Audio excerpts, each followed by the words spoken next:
तो इस प्रश्न में आपसे पूछ रहे हैं कि अभी किस राज्य में श्री अन्न महोत्सव का आयोजन किया गया। तो आंसर होगा उत्तर प्रदेश। तो उत्तर प्रदेश सरकार ये बाजरे के उपयोग को बढ़ावा देने के लिए लखनऊ में श्री अन्न महोत्सव का आयोजन कर रही है। कब से कब तक? 27 अक्टूबर से लेकर 29 अक्टूबर तक। जिसका उद्देश्य क्या है? राज्य में बाजरे की खेती और खपत के संबंध में लोगों और किसानों के बीच जागरूकता पैदा करना। श्री अन्न का अर्थ क्या होता है? वह अन्न जिस पर देवी की कृपा हो। वैसे आपको पता है बाजरे को हम श्री अन्न के नाम से ही जानते हैं और भारत ये बाजरे का सबसे बड़ा उत्पादक देश है। सबसे ज्यादा प्रोडक्शन बाजरे का भारत में होता है। ये आयरन, जिंक, कैल्शियम जैसे आवश्यक पोषक तत्वों का एक प्राकृतिक सोर्स है जो भारत में कुपोषण से निपटने के लिए महत्वपूर्ण है। बाजरे से संबंधित कई तरह के प्रश्न हमने करंट अफेयर्स में कई बार पढ़े, वो सारे मैं आपको एक साथ रिवाइज कराता हूं ताकि अगर आप कुछ भूल भी गए हों तो आपको याद आ जाए। जैसे कि सबसे पहला पॉइंट तो आपको याद होगा कि 2023 को मोटे अनाज का अंतरराष्ट्रीय वर्ष या यूं कहूं कि बाजरे का वर्ष घोषित किया गया। इंग्लिश में बोलोगे तो ईयर ऑफ मिलेट्स। और भारतीय बाजरा अनुसंधान केंद्र कहां पर है? हैदराबाद में। और उसे इसके लिए उत्कृष्टता केंद्र, एक्सीलेंस सेंटर के रूप में भी घोषित किया गया। और नई दिल्ली में कृषि मंत्री जो हैं हमारे, उन्होंने अपनी तरह का पहला मिलेट्स एक्सपीरियंस सेंटर लॉन्च किया था। और इसी साल हमने पढ़ा था भारत और अफ्रीका ये अंतरराष्ट्रीय मोटा अनाज सम्मेलन का आयोजन कर रहे हैं। कहां पे? केन्या के नैरोबी में। तो ये पॉइंट्स आप याद रखना। फिर बताइए, अभी हाल ही में काटी बिहू महोत्सव ये कहां पे मनाया गया? तो आंसर होगा असम में। तो असम का सबसे इंपॉर्टेंट महोत्सव है ये। इसे काटी मास में मनाया जाता है और इस पर्व को कंगोली बिहू के नाम से भी जाना जाता है। और काटी बिहू ये 2023 में हमने 18 अक्टूबर को मनाया। ये चावल की नई फसल की शुरुआत का प्रतीक है। वैसे असम में 3 बार बिहू पर्व मनाया जाता है। जनवरी में माघ बिहू, अप्रैल में बोहाग बिहू और अभी अक्टूबर में ये काती बिहू।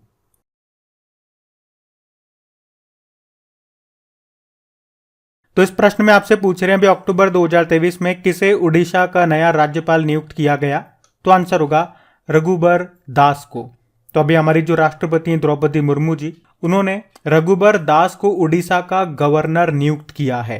आपको मैं बता दूं ये जो रघुबर दास हैं ये वर्तमान में भाजपा के राष्ट्रीय उपाध्यक्ष हैं और ये 2014 से लेकर 2019 तक झारखंड के मुख्यमंत्री भी रहे थे। लेकिन अभी ये उड़ीसा के राज्यपाल बन गए, ये आपको ध्यान रखना है। इनके अलावा एक और अपॉइंटमेंट है, मैं आपको यही बता रहा हूं, ध्यान से सुनना, कि ये जो इंद्रसेना रेड्डी नल्लू हैं इनको त्रिपुरा का गवर्नर बनाया गया। ये तेलंगाना से हैं। तो इस प्रश्न में मैंने आपको 2 अपॉइंटमेंट बता दिए। एक तो उड़ीसा के गवर्नर बन गए रघुबर दास और त्रिपुरा के गवर्नर बन गए इंद्रसेना रेड्डी नल्लू। अच्छा, आप में से कौन मुझे बताएगा कि किस अनुच्छेद के अनुसार हर राज्य का एक राज्यपाल होगा, ऐसा कहा गया? तो 153। और अनुच्छेद 155 के तहत राष्ट्रपति ये राज्य के राज्यपाल की नियुक्ति करते हैं, ये भी ध्यान रखना। और फिर बताओ, हुडको के नए सीएमडी ये कौन बने? तो आंसर होगा संजय कुलश्रेष्ठ। तो अभी संजय कुलश्रेष्ठ इनको हुडको का नया सीएमडी बनाया गया है। हुडको की फुल फॉर्म होती है housing and urban development corporation limited. ये एक सरकारी कंपनी है जिसकी स्थापना होती है 1970 में और मुख्यालय नई दिल्ली में है। नए सीएमडी बन गए संजय कुलश्रेष्ठ, इनका नाम है। बाकी अभी सीबीडीटी इसके अध्यक्ष बने नितिन गुप्ता, मतलब इनका कार्यकाल बढ़ गया अभी। और बॉर्डर रोड ऑर्गेनाइजेशन ये बड़ा इंपॉर्टेंट है, अभी इसके नए चीफ बने हैं रघु श्रीनिवासन, ये जरूर याद रखना। और अभी जिनेवा में संयुक्त राष्ट्र में भारत के परमानेंट रिप्रेजेंटेटिव बने हैं कौन? अरिंदम बागची। अच्छा, एक आध स्टूडेंट को डाउट था कि आपने तो कई बार बताया कि वहाँ पे परमानेंट रिप्रेजेंटेटिव रुचिरा कंबोज है। तो ये ध्यान रखना, बिल्कुल बारीक सा अंतर है कि न्यूयॉर्क में यूनाइटेड नेशन में भारत की परमानेंट रिप्रेजेंटेटिव तो रुचिरा कंबोज ही है। लेकिन यहाँ पे हमने क्या कहा, मैंने प्रश्न में भी आपको लिखाया है, जिनेवा में संयुक्त राष्ट्र में भारत के परमानेंट रिप्रेजेंटेटिव जिनेवा में, जिनेवा स्विट्जरलैंड में। तो आंसर होगा अरिंदम बागची। चलिए फिर बताइए, अभी हाल ही में प्यूमा इंडिया ने किसे अपना ब्रांड एम्बेसडर बनाया? तो आंसर होगा मोहम्मद शमी को। तो प्यूमा इंडिया ने अभी भारतीय तेज गेंदबाज मोहम्मद शमी को अपना ब्रांड एम्बेसडर बनाया है। प्यूमा। अच्छा, ये प्यूमा किस देश की कंपनी है? ये जर्मनी की कंपनी है।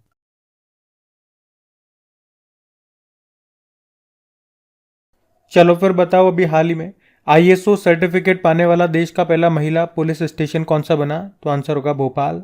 तो मध्य प्रदेश की कैपिटल भोपाल का महिला पुलिस थाना ये आईएसओ द्वारा प्रमाणित होने वाला देश का पहला महिला पुलिस थाना बन गया है। आईएसओ मतलब होता है इंटरनेशनल ऑर्गेनाइजेशन फॉर स्टैंडर्डाइजेशन। तो थाने को विक्टिम फ्रेंडली बनाया गया, बच्चों के लिए झूला घर बनवाया, शौचालय बनवाए, मतलब पूरा इस पुलिस थाने का इंफ्रास्ट्रक्चर सही से तैयार किया गया। उसके बाद इसको ये सर्टिफिकेट मिला। और याद रखना, अगर किसी को भी हम आईएसओ सर्टिफिकेट देते हैं तो कितने साल के लिए वो वैलिड रहता है? 3 सालों के लिए। फिर उसके बाद फिर से इंस्पेक्शन होगा और फिर से अगर उसकी कंडीशन में वो वैसा पाया गया तो उसे आगे बढ़ा दिया जाता है। मैं इसलिए बता रहा हूँ ताकि कभी प्रश्न आ जाए, मान लो थोड़ा सा और टिपिकल वे में, जैसे होता है ना जीआई टैग कितने सालों के लिए वैलिड होता है या दिया जाता है? 10 सालों के लिए। किसी भी चीज़ को पेटेंट करवाए तो कितने सालों के लिए? तो आप कहोगे 20 सालों के लिए। उसी तरह मैंने आपको बताया ये। तो अभी तो आप सिंपल सा याद रखेंगे कि देश का पहला महिला पुलिस थाना कौन सा बन गया है जिसे अभी आईएसओ सर्टिफिकेट मिला है? तो भोपाल का महिला पुलिस थाना है ये। अच्छा, ये पुलिस थाना है, रेलवे स्टेशन नहीं है, कंफ्यूज मत करना। लेकिन अगर मान लो आप जानना चाहो या अगर आपसे एग्जाम में पूछें कि देश का पहला महिला पुलिस थाना कौन सा था, तो वो कोझिकोड का है। कोझिकोड का है केरल में। और इसका उद्घाटन खुद तत्कालीन प्रधानमंत्री इंदिरा गांधी ने करवाया था। कब? 12 अक्टूबर 1973 में। अभी आपको याद है देश का पहला महिला रेलवे स्टेशन कौन सा बना था? तो माटुंगा रेलवे स्टेशन, जो कहां पर है? मुंबई में है। ये भी ध्यान रखना। कई बार एग्जाम में महिला रेलवे स्टेशन न दे करके अगर वो आपसे पूछ लेना पिंक रेलवे स्टेशन, तो भी इसका अर्थ यही होता है। पिंक से उसका तात्पर्य है सारी उसमें काम करने वाली महिलाएं हैं, तो महिलाओं के बारे में बात कर रहा है, महिला रेलवे स्टेशन।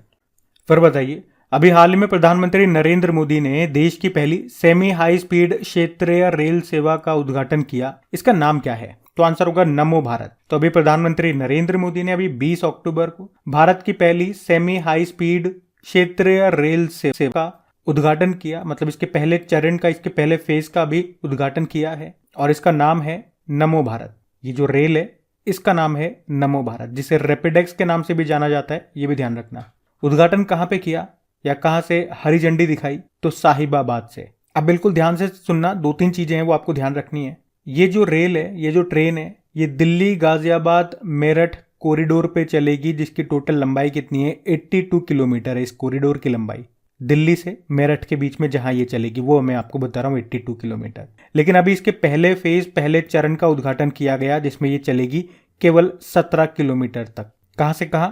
साहिबाबाद से दुहाई के बीच में ये चलेगी। और इन्होंने कहा कि 2025 तक, यानी कि टोटल 3 फेज में इसे दिल्ली और मेरठ के बीच में शुरू कर दिया जाएगा। अभी केवल पहला फेज इसका शुरू किया गया। और इस पूरे कॉरिडोर में टोटल कितने स्टेशन है ये भी ध्यान रख लो, 16 स्टेशन है। तो ये 2-3 पॉइंट निकलते हैं, इससे आपको ध्यान रखना है। क्या क्या? टोटल कॉरिडोर की लंबाई 82 किलोमीटर है। कहां से कहां? दिल्ली गाजियाबाद मेरठ कॉरिडोर है ये। मतलब ये जो रेल है ये दिल्ली और मेरठ के बीच में चलेगी। इसका पहला खंड, पहला फेज अभी शुरू किया गया है। यानी कि 82 किलोमीटर इस कॉरिडोर में से अभी केवल ये मात्र 17 किलोमीटर के खंड में चलेगी। और इस ट्रेन की स्पीड कितनी होगी? 160 किलोमीटर प्रति घंटा होगी। और इसका नाम है नमो भारत। चलो फिर बताओ, अभी हाल ही में असम के जो मुख्यमंत्री हैं, इन्होंने राज्य के दूसरे सबसे लंबे फ्लाई ओवर का उद्घाटन किया। इसका नाम क्या है? श्रद्धांजलि। तो अभी असम के जो मुख्यमंत्री हेमंत बिस्वा शर्मा, इन्होंने असम के गुवाहाटी में राज्य के दूसरे सबसे लंबे फ्लाईओवर का अभी उद्घाटन किया है, जिसका नाम श्रद्धांजलि रखा है। लंबाई है इसकी 2.28 किलोमीटर। और इसके लिए जो बजट निर्धारित किया गया, जो पैसा लगा, वो 316 करोड़ रुपए है। अब आप कहोगे ये राज्य का दूसरा सबसे लंबा है, तो पहला कौन सा था? पहला था नीलाचल फ्लाईओवर, जिसकी लंबाई 2.63 किलोमीटर है।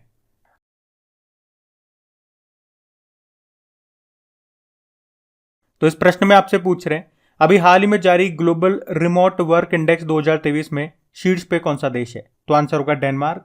तो यहां पे हम बात कर रहे हैं ग्लोबल रिमोट वर्क इंडेक्स 2023 की। ये इंडेक्स किसकी बात करता है? तो ये बताता है कि किसी भी देश में डिजिटल सिक्योरिटी कैसी है, इकोनॉमिक सिक्योरिटी कैसी है, और इसके अलावा जो भी अन्य बुनियादी सुविधाएं हैं वो कैसी है। तो इन सब के आधार पे ये इंडेक्स तैयार किया जाता है। तो अभी 2023 के लिए ये आया है और इसमें टॉप पर है डेनमार्क। ये एक यूरोपीय देश है। पहले स्थान पे डेनमार्क है, दूसरे पे नीदरलैंड और तीसरे पे है जर्मनी। डेनमार्क की कैपिटल क्या होती है? कोपेनहेगन होती है। अब बात करोगे भारत कौन से स्थान पर है? भारत इसमें 64 नंबर पर है। टोटल 108 देशों की ये लिस्ट है और सबसे आखिरी में 108वें नंबर पे एक अफ्रीकी देश है, अंगोला जिसका नाम है। तो पहले स्थान पे डेनमार्क हो गया, भारत 64 पे हो गया, लास्ट पे अंगोला हो गया। इस इंडेक्स को जारी किसने किया? तो एक साइबर सिक्योरिटी फर्म है नॉर्ड लेयर, उसने इसको जारी किया है। फिर बताइए, अभी हाल ही में जारी वैश्विक ऑन टाइम प्रदर्शन रैंकिंग में कौन सा अंतरराष्ट्रीय हवाई अड्डा ये टॉप पर है? तो आंसर होगा केम्पेगौड़ा इंटरनेशनल एयरपोर्ट। तो अभी एविएशन एनालिटिक फर्म है सीरियम, और अभी इसी ने वैश्विक ऑन टाइम प्रदर्शन रैंकिंग को जारी किया। इसमें बताया कि कौन सा एयरपोर्ट समय पाबंद यानी कि ऑन टाइम एयरपोर्ट है, टाइम पंक्चुअल है, टाइम का पंक्चुअल है। तो इस रैंकिंग में पहले स्थान पे रखा है केम्पेगौड़ा इंटरनेशनल एयरपोर्ट को। आपको बताइए बेंगलुरु में है। केम्पेगौड़ा, इनको बेंगलुरु का संस्थापक ही तो कहा जाता था, और इन्हीं की तो स्टेच्यू का उद्घाटन किया था मोदी जी ने, जिसको नाम दिया स्टेच्यू ऑफ प्रॉस्पेरिटी। वैसे आपको बता दूं, इस लिस्ट में टॉप 5 में 2 भारतीय एयरपोर्ट है। एक तो ये केम्पेगौड़ा हो गया पहले स्थान पे, और तीसरे स्थान पे जो है वो राजीव गांधी इंटरनेशनल एयरपोर्ट है, जो आपको मिलेगा हैदराबाद में। चलिए फिर बताइए, अभी हाल ही में जारी वैश्विक पेंशन सूचकांक 2023 में भारत कौन से स्थान पर है? तो आंसर होगा 45। यहाँ पे हम बात कर रहे हैं ग्लोबल पेंशन इंडेक्स 2023 की, जिसको जारी किया है मर्सर ने, और इस बार ये इसका 15वां संस्करण है। तो भारत की रैंक है 45। कितने देशों में? तो 47 देशों की ये लिस्ट इन्होंने जारी की है, जिसमें भारत 45 नंबर पर है। और पहले स्थान पे कौन है? पहले स्थान पे नीदरलैंड है, दूसरे पे आइसलैंड और तीसरे पे डेनमार्क है। अच्छा, नीदरलैंड की कैपिटल क्या होती है? एम्स्टर्डम। और आपको पता है नीदरलैंड के हेग में किसका हेडक्वार्टर है? इंटरनेशनल कोर्ट का। तो पहले स्थान पे नीदरलैंड हो गया, भारत 45 नंबर पे हो गया, और सबसे आखिरी 47 नंबर पे अर्जेंटीना है। तो ये जो इंडेक्स है ये क्या बताता है कि देशों में जो पेंशन योजनाएं चल रही है वो कहां पर सबसे अच्छी है और कहां पर सुधार की आवश्यकता है। अच्छा, आपको याद हो तो अभी हमने पढ़ा भी था, HDFC pension management company limited ने अपनी तरह का पहला राष्ट्रीय पेंशन प्रणाली वरीयता इंडेक्स को लॉन्च किया था। आप जानते हो भारत सरकार ने अटल पेंशन योजना की शुरुआत कब की थी? तो आंसर होगा 2015 में। अब इंडेक्स,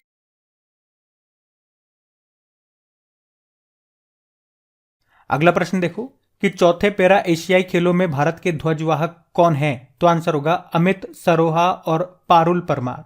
आपको याद है अभी एशियन गेम्स 2022 का आयोजन हुआ था चाइना के हांगजाओ में, तो अभी वहीं पे ये चौथे पैरा एशियन गेम्स का भी आयोजन हुआ, जिसमें उद्घाटन समारोह में भारत के ध्वजवाहक 2 खिलाड़ी हैं, अमित सरोहा और पारुल परमार। आप जानना चाहोगे इनका संबंध किस खेल से है? तो ये जो अमित सरोहा हैं ये हरियाणा के डिस्कस थ्रोवर हैं, और पारुल परमार ये गुजरात की बैडमिंटन प्लेयर हैं। चलो फिर बताओ, अभी हाल ही में सबसे तेज अर्धशतक लगाने वाले भारतीय क्रिकेटर कौन बन गए? तो आंसर होगा आशुतोष शर्मा। तो अभी तक सबसे तेज अर्धशतक लगाने का रिकॉर्ड किस भारतीय के नाम था? युवराज सिंह के नाम था, पर अब उनका रिकॉर्ड तोड़ दिया। किसने? आशुतोष शर्मा ने। ये रेलवे के बल्लेबाज हैं, और अभी इन्होंने सैयद मुश्ताक अली ट्रॉफी में अरुणाचल प्रदेश के खिलाफ मात्र 11 गेंदों में अर्धशतक लगाया। इनसे पहले युवराज सिंह ने 2007 में T20 वर्ल्ड कप में इंग्लैंड के खिलाफ 11 गेंदों में अर्धशतक बनाया था, और आशुतोष ने 11 गेंदों में बना लिया। चलो फिर बताओ, अभी हाल ही में किसे सितंबर महीने के लिए ICC men's player of the month चुना गया? तो आंसर होगा शुभमन गिल को। तो यहाँ पे सितंबर महीने के लिए बात कर रहे हैं, अभी ICC men's player of the month चुना गया शुभमन गिल को। और अगर आपको याद हो तो इस साल के स्टार्टिंग में जनवरी महीने के लिए भी इनको ICC men's player of the month चुना गया, यानी कि इस साल में 2 बार हो गया इनका, एक तो जनवरी में और अभी सितंबर में। वहीं अगर हम वुमेन्स की बात करें कि women's player of the month चुना गया किसे, तो चामरी अथापत्तु को चुना गया है। ये श्रीलंका की प्लेयर है। देखो ICC की बात करें तो इसका स्थापना होती है 1909 में, हेडक्वार्टर दुबई में है। CEO जेफ एलार्डिस है और चेयरमैन है ग्रेग बार्कले। ध्यान रखना ये। बढ़ते हैं आगे।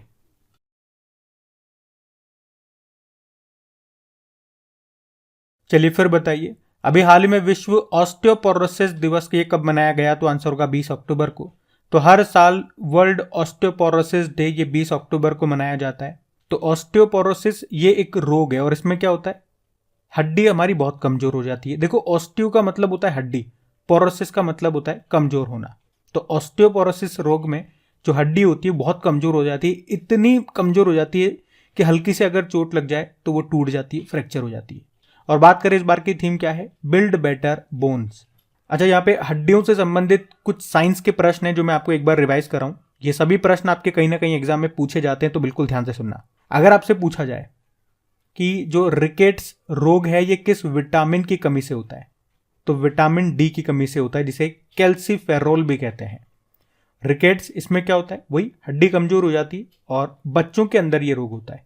और हड्डी से 3 तरह के प्रश्न बिल्कुल कॉमन बनते हैं कि मनुष्य की या मानव शरीर की सबसे छोटी हड्डी कौन सी है, स्टीपेज है, ये कान में होती है। और पूछे मनुष्य की सबसे लंबी हड्डी कौन सी है, ये फीमर है, ये हमारे जांघ की हड्डी होती है। और पूछे मानव शरीर की सबसे पतली हड्डी, ये फिबुला है, ये पैर की हड्डी होती है। और मैंडिबल, ये कहाँ की हड्डी होती है, तो हमारा जो निचला जबड़ा होता है उसकी हड्डी को कहते हैं मैंडिबल। उसी तरह से स्केपुला, ये कहाँ की हड्डी होती है, ये कंधे की हड्डी होती है। और स्टडी ऑफ बोन, हड्डियों के अध्ययन को हम क्या कहते हैं, ऑस्टियोलॉजी कहते हैं। चलिए फिर बताइए, अभी हाल ही में विश्व सांख्यिकी दिवस ये कब मनाया गया, तो आंसर होगा 20 अक्टूबर को। तो वर्ल्ड स्टैटिस्टिक डे ये 20 अक्टूबर को मनाया जाता है, पर आपको याद रखना है ये दिन हर 5 साल में मनाया जाता है। तो पहली बार इसको 2010 में मनाया गया था, फिर उसके बाद 5-5 साल में ये मनाया जाता है। लेकिन आपको याद होना चाहिए कि मनाया कब जाता है, ये वर्ल्ड स्टैटिस्टिक डे 20 अक्टूबर को मनाया जाता है। लेकिन भारत में भी हम मनाते हैं एक statistic day, national statistic day, राष्ट्रीय सांख्यिकी दिवस, वो 29 जून को मनाते हैं, ये जरूर याद रखना। अच्छा, एक प्रश्न मैं आपसे पूछूंगा कि अभी सांख्यिकी में, स्टैटिस्टिक में अंतरराष्ट्रीय पुरस्कार 2023 किसे मिला, और इस पुरस्कार को सांख्यिकी में नोबेल पुरस्कार के बराबर माना जाता है। इसका उत्तर आप लोग दोगे, ये बड़ा इंपॉर्टेंट नाम है और बड़ा इंपॉर्टेंट क्वेश्चन है। वैसे मैं आपको बता दूं 20 अक्टूबर को हमने अंतरराष्ट्रीय शेफ दिवस भी मनाया।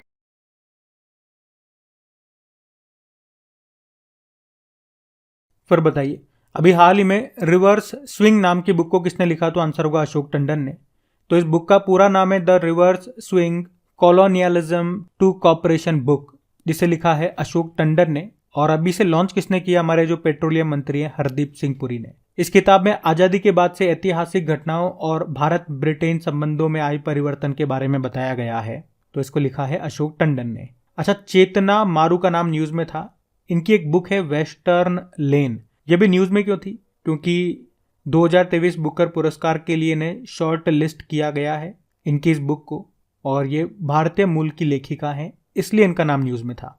अगला प्रश्न है, अभी हाल ही में मैडम कमिश्नर नाम की बुक को किसने लिखा, तो आंसर होगा मीरा बोरवणकर ने। तो पूर्व आईपीएस अधिकारी है मीरा बोरवणकर, जिन्होंने अभी अपनी बुक लॉन्च की है जिसका नाम है मैडम कमिश्नर। इसमें इन्होंने अपने कार्यकाल के दौरान हुई सभी घटनाओं के बारे में बताया है।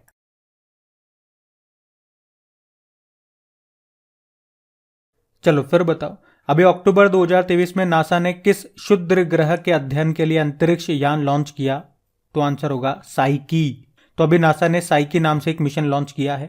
कहां से लॉन्च किया, फ्लोरिडा में नासा के कैनेडी स्पेस सेंटर से।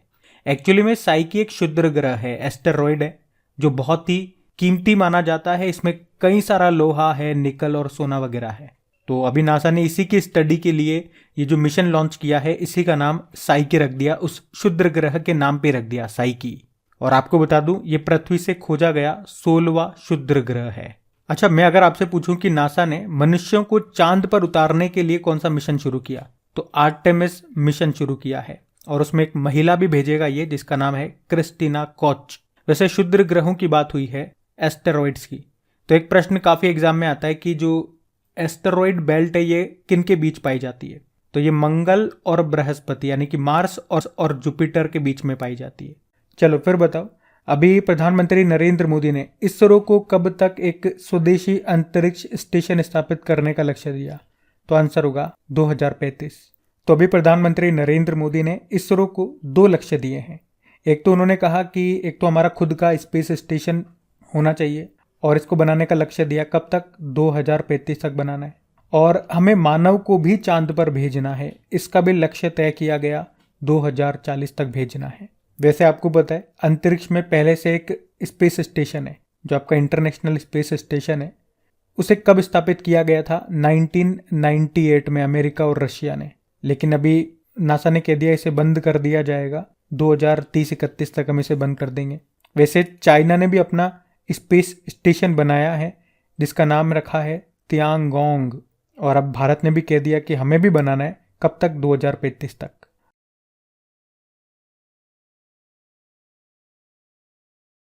अगला प्रश्न है, अभी हाल ही में हमारे शिक्षा मंत्री ने चंद्र मिशन के लिए किस नाम से एक वेब पोर्टल लॉन्च किया? तो आंसर होगा अपना चंद्रयान।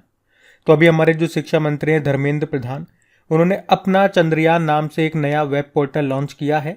और ये वेब पोर्टल स्टूडेंट्स के लिए है, जिसमें उन्हें किताबें, क्विज, पहेलियाँ ये सब मिलेंगी और चंद्रयान 3 के बारे में प्रेरक कहानियाँ भी। और इसे तैयार किया किसने?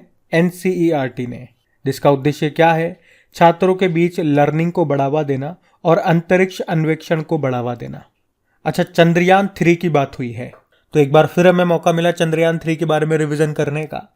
तो चंद्रयान 3 इसे लॉन्च किया गया था 14 जुलाई को। ये कब पहुंचा था? चांद के साउथ पोल पे 23 अगस्त को। इसीलिए राष्ट्रीय अंतरिक्ष दिवस हम कब मनाते हैं? 23 अगस्त को। और ये हमने अभी पहली बार मनाना शुरू किया है ना। और अभी एक एग्जाम हुआ था, वहां पे ये प्रश्न पूछा गया था। मुझे आप ही में से किसी स्टूडेंट ने बताया कि उनके एग्जाम में आया था, ये ध्यान रखना। और कहाँ से हमने इसको लॉन्च किया था? सतीश धवन अंतरिक्ष केंद्र से। किस रॉकेट की सहायता से? तो LVM-3M4, जिसे बाहुबली या फैट बॉय के नाम से भी जानते हैं। इसमें एक लैंडर था जिसका नाम विक्रम है और रोवर है जिसका नाम प्रज्ञान है। अच्छा, विक्रम का अगर वजन आपसे पूछ ले तो 1700 किलोग्राम है और प्रज्ञान 26 किलोग्राम इसका वजन है। इसमें प्रोजेक्ट डायरेक्टर का नाम एग्जाम में पूछा जा चुका है अभी, P वीर मुथवेल उनका नाम है। और हमारा जो ये चंद्रयान मिशन जिस पॉइंट पे लैंड किया उस पॉइंट को भी नाम दिया गया है, शिव शक्ति नाम दिया गया। अच्छा, चंद्रयान 3 मिशन का लगभग बजट कितना रहा? 615 करोड़ रुपए, ये भी ध्यान रखना। बाकी इससे पहले चंद्रयान 1 और चंद्रयान 2 हमने लॉन्च किए थे, वो कब किए थे और किस रॉकेट से किए थे वो भी ध्यान रखो। चंद्रयान 1 ये हमने लॉन्च किया था 2008 में, वो एक ऑर्बिटल मिशन था। और किस रॉकेट से? PSLV C11। उसके बाद चंद्रयान 2 हमने लॉन्च किया था 2019 में। किस रॉकेट से? GSLV Mark 3 M1 रॉकेट से। अच्छा, चलिए फिर बताइए, अभी हाल ही में विश्व पशु स्वास्थ्य संगठन ने भारत को किससे मुक्त घोषित कर दिया? तो आंसर होगा बर्ड फ्लू। तो अभी विश्व पशु स्वास्थ्य संगठन यानी कि वर्ल्ड एनिमल हेल्थ ऑर्गेनाइजेशन, इसने भी भारत को बर्ड फ्लू फ्री घोषित कर दिया है। और इसे हम और क्या कहते हैं? Avian influenza. इससे मुक्त हो चुका है भारत। और ये एक वायरस से होता है, तो कौन सा है इसका वायरस? H5N1। पहले हम इसकी बात करें, वर्ल्ड एनिमल हेल्थ ऑर्गेनाइजेशन विश्व पशु स्वास्थ्य संगठन की तो स्थापना होती है 1924 में। हेडक्वार्टर इसका है पेरिस, फ्रांस में। आपको याद है अभी WHO ने बताओ किस देश को ट्रैकोमा फ्री घोषित किया था? ट्रैकोमा ये आई से, आंखों से संबंधित एक रोग है, तो इससे फ्री हो चुका है इराक। अभी इराक को घोषित किया था। और बताओ अभी किन 2 देशों को रुबेला फ्री घोषित किया? तो फिर आंसर होगा भूटान और तिमोर लेस्ते। तिमोर लेस्ते आजकल कई बार सुन रहे हो ना आप ये नाम। क्यों सुना था आपने पहले ये? क्योंकि अभी ये नया सदस्य बन गया है, आसियान का 11वें नंबर का सदस्य बना। और आपको पता है भारत पोलियो फ्री कब हो गया था? 2014 में हो गया था। अच्छा, यूं बताओ सबसे पहला टीका या सबसे पहली वैक्सीन किसकी खोजी गई थी? चेचक की, स्मॉल पॉक्स, किसने खोजी थी? Edward Jenner. और अगर पूछे रेबीज का टीका ये खोजा था किसने? लुई पास्चर ने। तो ये भी ध्यान रखना। बढ़ते हैं आगे। फिर बताइए, अभी हाल ही में संयुक्त राष्ट्र सुरक्षा परिषद ने बहुराष्ट्र सुरक्षा मिशन ये कहां पे शुरू किया? तो आंसर होगा हैती में। तो अभी यूनाइटेड नेशन सिक्योरिटी काउंसिल ने हैती देश में सुरक्षा व्यवस्था को स्थापित करने के लिए, क्योंकि वहां पे एक गिरोह है, एक ग्रुप है जिसका नाम है G9 एंड फैमिली, जिसने पूरे देश में आतंक फैला रखा है, पूरी अशांति फैला रखी है। वहां पे जो हिंसा, वहां पे वो मारपीट कर रहा है, लोगों को मार रहा है। तो वहां पे बढ़ती हिंसा को कंट्रोल करने के लिए, उसे नियंत्रित करने के लिए अभी यूनाइटेड नेशन सिक्योरिटी काउंसिल ने केन्या के नेतृत्व में, किसके नेतृत्व में? केन्या देश के नेतृत्व में बहुराष्ट्रीय सुरक्षा मिशन, इंग्लिश में बोलोगे तो मल्टीनेशनल सिक्योरिटी सपोर्ट शुरू किया है, जिसमें लीडर बनाया केन्या को। याद रखना, केन्या के नेतृत्व में किया है। कहां पे किया है? तो हैती में किया है। हैती, इसकी कैपिटल होती है क्या? Port of Prince. प्रधानमंत्री एरियन हेनरी है। अच्छा, यूनाइटेड नेशन सिक्योरिटी काउंसिल की भी बात करते हैं।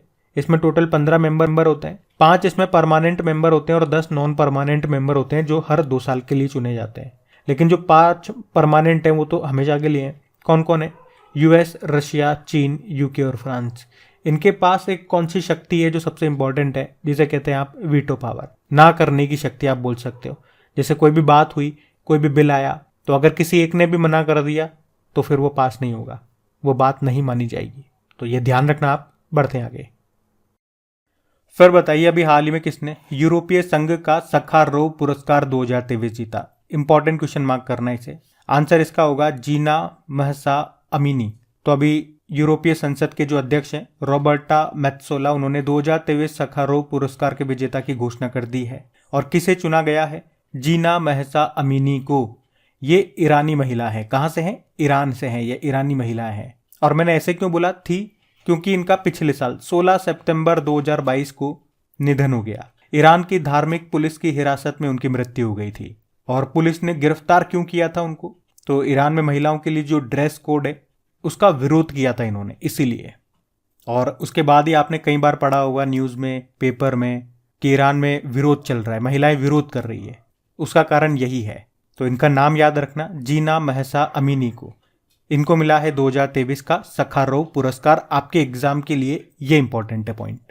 सखारोव पुरस्कार की बात करें तो ये यूरोपीय संघ का शीर्ष मानवाधिकार पुरस्कार है। तो ये जो पुरस्कार है ये मानवाधिकारों की स्वतंत्रता की वकालत करने वाले व्यक्तियों को, समूहों को या संगठनों को दिया जाता है। पुरस्कार के रूप में इसमें 50,000 यूरो मिलते हैं। पहली बार ये कब दिया गया था और किसे दिया गया था, ये भी प्रश्न मन में उठेगा। तो 1988 में दिया गया था 2 जनों को, नेल्सन मंडेला और अनातोली मार्चेको को दिया गया था। अब ये ईरानी महिला है।